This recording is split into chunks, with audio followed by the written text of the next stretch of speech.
Hello everyone, learn ice में आपका स्वागत है। आज से हम डेली आंसर राइटिंग की प्रैक्टिस करेंगे। जो एस्पिरेंट्स आंसर राइटिंग की प्रैक्टिस करना चाहते हैं लेकिन कर नहीं पा रहे, उनको स्ट्रक्चर नहीं पता या फिर उनको मेंटर नहीं मिल रहा या फिर अच्छा गाइडेंस नहीं है, या फिर आपको अगर आंसर राइटिंग प्रैक्टिस करने में डेटा की प्रॉब्लम आ रही है, आपके पास कंटेंट कम है, आपके पास वैल्यू एडिशन नहीं हो रहा है, ऐसे कोई भी इश्यूज़ है तो हम वो सारे के सारे इस वीडियोज़ में डेली के डेली फुलफिल करने की कोशिश करेंगे। तो चलिए शुरू करते हैं। So the question is, what are the reformative steps taken by the government to make food distribution system more effective? इसको 15 मार्क्स में आपको राइट करना है। तो आंसर्स के जनरली तीन पार्ट्स होते हैं। एक होता है इंट्रोडक्शन, दूसरा होता है बॉडी और तीसरा होता है कंक्लूजन। तो आइए हम इंट्रोडक्शन से स्टार्ट करते हैं। जनरली इंट्रोडक्शन देने का एक सबसे आसान तरीका होता है कि आप उसको डिफाइन कर दो, लेकिन ये तब इफेक्टिव है जब आपका दिया हुआ क्वेश्चंस एक बहुत अनकॉमन चीज़ है। जैसे कि एग्जांपल देता हूँ कि अगर आपको पूछा गया है what are the challenges to internal security, तब आप इंटरनल सिक्योरिटी क्या है ये डिफाइन करेंगे तो ज़्यादा इम्पैक्ट होगा। लेकिन यहाँ पर फूड डिस्ट्रीब्यूशन सिस्टम है, ये बहुत ही कॉमन चीज़ है, तो अगर आप उसको डिफाइन करेंगे तो वो ज़्यादा इम्पैक्ट क्रिएट करेगा नहीं। तो इससे अच्छा ये इंट्रोडक्शन आप दे सकते हैं आंसर में कि national food security act 2013 provides right to food as a legal entitlement to the two third population of the India. लेकिन हाउएवर, ये कनेक्टिंग वर्ड देखिए आप, however current food grain distribution system has some issues involve. कुछ issues involve है इसमें। अब देखिए, आप सोचेंगे कि पार्ट में तो कहीं दिया नहीं है what are the issues, where are the issues, write the issues, लेकिन ये इश्यूज रिलेटेड क्यों लिखा है बॉडी में। तो मैं आपको बता दूं कि क्या होता है कि किसी चीज़ को हम रिफॉर्म तब करते हैं, किसी चीज़ को हम सॉल्यूशन तब देते हैं जब उस सिस्टम में कुछ गड़बड़ियाँ हो। जैसे कि फूड डिस्ट्रीब्यूशन सिस्टम में कुछ प्रॉब्लम्स थे, इसी वजह से गवर्नमेंट ने स्टेप्स लिए कि उनको रिफॉर्म किया जाए, उन पर सोल्यूशन दिया जाए। तो इसलिए आपको 50 मार्क्स के लिए इश्यूज लिखनी ज़रूरी है। तो चलिए बॉडी पे स्टार्ट करते हैं हम। तो issues related to distribution system bullets points में लिखे हैं, ये आपको बुलेट पॉइंट पढ़ते ही पता चल जाना चाहिए कि आपने अंदर क्या लिखा है। एग्जामिनर को थिंक करने के लिए टाइम नहीं देना है, यही से पता चल जाना चाहिए उसको कि आपने अंदर क्या लिखा है। देखो, हमारा करंट फूड डिस्ट्रीब्यूशन सिस्टम है, उसमें इंक्लूजन एक्सक्लूजन एरर है। जो हमारे डिस्ट्रीब्यूशन लिस्ट है जिसके हिसाब से रेशन मिलता है, उसमें बोगस बेनिफिशियरीज बहुत ज़्यादा है। जिसको मिलना चाहिए उसको मिलता नहीं, और जिसको नहीं मिलना चाहिए वो उसके बेनिफिट्स लेते हैं। नेक्स्ट पॉइंट ये है कि हमारा जो पीडीएस सिस्टम है उसमें लीकेजेस बहुत ज़्यादा है। क्या होता है कि एफसीआई गोडाउन से जब फूड ग्रेन्स निकलते हैं रेशन शॉप के लिए जाने के लिए, तो वो ट्रक्स में लोडिंग अनलोडिंग, तो रेशन शॉप्स में लोडिंग अनलोडिंग, तो इसकी वजह से बहुत सारा जो फूड वेस्ट है वो वेस्टेज हो जाता है। तो उसकी वजह से वो लीकेज भी है एक तरह का। दूसरा इशू है large financial burden on government. Food subsidy is one of the highest burden on the government exchequer. Food subsidy में सबसे ज़्यादा गवर्नमेंट का पैसा खर्च होता है। अनदर इशू क्या है फूड रिलेटेड से, तो ये है कि वो लैक ऑफ स्टोरेज है हमारे इंडिया में। देखिए, हम आज भी इंडिया में प्लिंथ और पाइल मेथड यूज़ करते हैं। प्लिंथ और पाइल मेथड में क्या होता है कि अगर आपने देखा होगा आपके आसपास के गोडाउन में कि जो फूड ग्रेन्स है उसके एक के ऊपर एक थप्पी लगा दी जाती है बोरियों की, ऐसे आपस में बांध के एक दूसरे को सपोर्ट दे के उसकी थप्पियाँ लगाई थी। लेकिन वो इफेक्टिव वे है नहीं, वो ट्रेडिशनल वे है। वेस्टर्न कंट्रीज जैसे यूरोप और अमेरिका में क्या होता है, वो स्टील के सिलोज यूज़ करते हैं बड़े बड़े, जैसे फनेल शेप होते हैं। ये एक दो स्टोर्स के होते हैं, एक दो फ्लोर्स के होते हैं, और यहाँ पे नीचे से आउटलेट होता है नोजल जैसे, जहाँ से फूड ग्रेन्स निकलता है। ये पूरा पैक होता है, इसके अंदर मॉइस्चर नहीं जा पाता, ड्राइनेस रहती है, और फूड ग्रेन जो है रॉटन नहीं होते, वो ख़राब नहीं होते और बहुत लंबे समय तक चलते हैं। तो गवर्नमेंट आज भी हमारी पुरानी मेथड यूज़ करती है। अगला पॉइंट जो है आधार कंपल्शन। देखिए, जब से आधार आया है ना, जिसने जितने सारे अपॉर्चुनिटीज़ क्रिएट की है उतनी सारी प्रॉब्लम्स भी क्रिएट की है। कि आधार लेने के लिए अब कंपलसरी, रेशन लेने के लिए अब आधार कंपलसरी हो गया है। तो इस वजह से क्या हुआ है, बहुत सारी बेनिफिशियरीज उनके पास आधार नहीं, वो एक्सक्लूड हो जाते हैं। एग्जाम्पल दिया है बहुत अच्छा करण का। देखिए, झारखंड की एक लड़की थी 11 साल की, जिसका रेशन कार्ड जो था ना वो आधार नंबर से लिंक था नहीं, तो उसको रेशन शॉप वाले ने रेशन देने से मना कर दिया। तो स्टारवेशन की वजह से उसकी मौत हो गई। तो बहुत सारी हुई अनकाय मची थी, न्यूज़ में भी आया था। तो देखिए एक ही लाइन में एग्जांपल दे दिया और आपका पॉइंट अच्छे से एलेबरेट हो गया। ठीक है, तो मेन बॉडी पे आता है कि ये जो रिफॉर्मेटिव स्टेप्स है ये यहाँ से मेन आंसर चालू होता है। मतलब वो मतलब आप इश्यूज देने के बाद आप स्टेप्स बताओ तो ज़्यादा अच्छा होता है। व्हाट आर द प्रॉब्लम्स, उसके बाद आंसर्स या सॉल्यूशंस। तो सबसे पहले प्रोक्योरमेंट।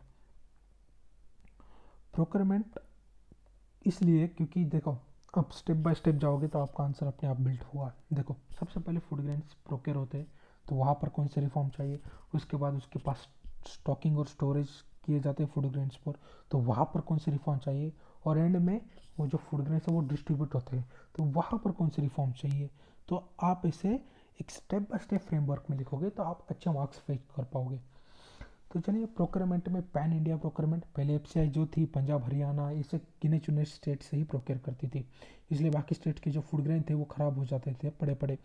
लेकिन अब एफसीआई क्या करती है, under MSP minimum support price कि जो ईस्टर्न स्टेट से उनसे भी या पूरे ऑल ओवर इंडिया से भी पैन इंडिया प्रोक्योरमेंट चालू हो गई है।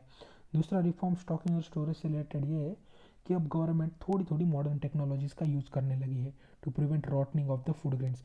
जैसे one of the method is irradiation technology. Government क्या करती है, जो फूड है उनको रेडिएशन के हिसाब से उनको थोड़ा सा रेडिएट कर देती है जिससे वो जल्दी ख़राब नहीं होते।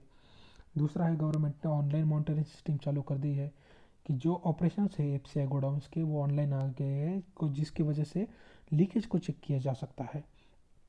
तीसरा इशू है डिस्ट्रीब्यूशन का था, तो उसमें गवर्नमेंट ने क्या रिफॉर्म लिया है। गवर्नमेंट ने जो रेशन कार्ड है उसको डिजिटलाइज कर दिया है और आधार भी उसका यूज़ होता है। तो उससे क्या होता है, एक आदमी ना तो बार बार रेशन कार्ड लेके आ सकता है ना ही रेशन ले सकता है। एक बार रेशन ले लिया तो उसका फिंगरप्रिंट से पता चल जाएगा और बाकी की डुप्लीकेट और गोस्ट बेनिफिशियरीज है वो अपने आप एलिमिनेट हो जाएगी। दूसरा है क्या होता था इशू, दूसरा इशू ये था कि जो एफसीआई गोडाउन से वहाँ से रेशन निकलता तो था ट्रक्स में भर के, लेकिन जो रेशन शॉप है वहाँ पहुँचने से पहले वो ट्रक गायब हो जाते थे। और वो क्या होता था, जो ब्यूरोक्रेट्स करप्ट ऑफिसर्स थे वो उसमें से अच्छा रेशन निकाल लेते थे और उसमें रॉटन खराब रेशन भर के रेशन शॉप भेज देते थे। तो अब गवर्नमेंट ने इस पर सोल्यूशन निकाला है कि जो जो ट्रक्स है उस पर जीपीएस ट्रैकिंग लगाएंगे और जिससे ट्रक्स का मूवमेंट रिकॉर्ड किया जा सकता है। और ये ऑलरेडी हो चुका है, ये हवा में बातें नहीं हो रही, तमिलनाडु और छत्तीसगढ़ ऑलरेडी ये कर चुके हैं। ठीक है। तीसरा इशू है SMS based monitoring by the citizen कि जैसे आप देखो अगर फ्लिपकार्ट और अमेज़न पे कुछ ऑर्डर करते हो तो आपको एसएमएस आ जाता है कि आपकी चीज़ अराइवल हो रही है, आपके ऑर्डर अराइवल हो रही है या फिर आपके ऑर्डर डिस्पैच हो गई है। वैसे ही सिमिलरली जैसे ही एफसीआई से फूड ग्रेन्स निकलेंगे तो जो बेनिफिशियरीज है उनको मैसेज आएगा food grains has been arriving, तो या food grains has been dispatch. तो आपको पता चल जाएगा अरे फूड ग्रेन्स आ रहे हैं। तो आप उस शॉप पर जाके देख सकते हैं कि अगर उसने बंद रखी है तो आप कंप्लेंट कर सकते हैं या फिर कंप्लेंट दे सकते हैं। तो इसके लिए आप कंप्लेंट दे लेकर गवर्नमेंट को एक और पोर्टल भी तो खोलना पड़ेगा ना। तो use of web based citizen portal, तो गवर्नमेंट ने पोर्टल खोला कि आप इस पर अगर कोई भी शिकायत है तो आप इस पर डाल दीजिए, कोई सजेशन है तो दे दीजिए, हम उस पर स्टेप्स लेंगे। तो ये एक रिफॉर्मेटिव स्टेप्स है। सबसे आखिरी में आजकल आप बहुत सुन रहे होंगे डीबीटी डायरेक्ट बेनिफिट ट्रांसफ़र। तो इससे होता क्या है कि गवर्नमेंट पहले फूड ग्रेन्स देती थी ना, लेकिन अब क्या करेगी कि सीधा वो पैसा आपके अकाउंट वॉलेट में डाल देंगी, बैंक अकाउंट में। आप वो पैसा निकालिए और आपको जो चाहिए वो फूड ग्रेन्स खरीद लीजिए। उससे होगा क्या, उससे होगा ये कि गवर्नमेंट का जो ट्रांसपोर्टेशन कॉस्ट है, जो स्टोरेज कॉस्ट है या फिर जो लीकेज हो रहा है उन सब से बचा जा सकता है। गवर्नमेंट के बहुत सारे पैसे सेव हो जाएंगे और जो घोस्ट बेनिफिशियरीज है, जो फेक बेनिफिशियरीज है वो भी अपने आप एलिमिनेट हो जाएंगे। ठीक है, तो ये हो गई हमारी बॉडी। तो अब हम अच्छा सा कंक्लूजन देंगे। कंक्लूजन की दो तीन चीज़ें आप ध्यान रखिएगा कि कंक्लूजन थोड़ा सा फ्यूचरिस्टिक हो जाना चाहिए। आप ये नहीं कि क्रिटिसाइज़ कर दो कि नहीं नहीं नहीं गवर्नमेंट तो ऐसी है, गवर्नमेंट की ये सुधार ही नहीं सकती। आप थोड़ा पॉजिटिविस्टिक ओरिएंटेशन दिखाइए अपना। और हो सके तो जो गवर्नमेंट की एम्बिशियस स्कीम है जो अभी चल रही है गवर्नमेंट उसके बारे में बहुत ज़्यादा एम्बिशियस है, वो ज़रूर से मेंशन कीजिए। देखिए अब मैंने बताया है कंक्लूजन कि engagement of private sector for storing and transporting of food grains can be a game changer. तो अगर हम प्राइवेट सेक्टर को ले आए कि आप ये पैसे ले लीजिए, ये ट्रांसपोर्ट कर दीजिए या स्टोरेज कर दीजिए, तो हम बहुत सारी चीज़ों का वेस्टेज होने से बचा सकते हैं। दूसरा हम क्या सोल्यूशन दे सकते हैं कि डोर टू डोर सर्विस आप फूड ग्रेन्स की चालू कीजिए। उससे लास्ट माइल कनेक्टिविटी अच्छी हो जाएगी। कोई कहेगा ये तो इम्पॉसिबल टास्क है, लेकिन इम्पॉसिबल कैसे है? देखो, पंचायत जो है वो हमारे घर से कूड़ा कूड़ा तो हर हर किसी के घर घर जाके उठाती है ना कूड़ा। तो वो भी तो डोर टू डोर सर्विस है। अब दिल्ली गवर्नमेंट ने भी तो कंपलसरी कर दिया ना कि आपको सारे डॉक्यूमेंट्स हम घर ला के देंगे, डोर टू डोर आपको मिल जाएंगे। तो ये भी तो पॉसिबल हो रहा है ना, तो ये क्यों पॉसिबल नहीं है? फूड ग्रेन्स भी डोर टू डोर दिए जा सकते हैं। अगर सपोज एक गाड़ी आई और उस एरिया में सारे फूड ग्रेन्स आप राशन लेके जाओ और आपको फूड ग्रेन्स दे देंगे, तो लास्ट माइल कनेक्टिविटी कितनी अच्छी हो जाएगी।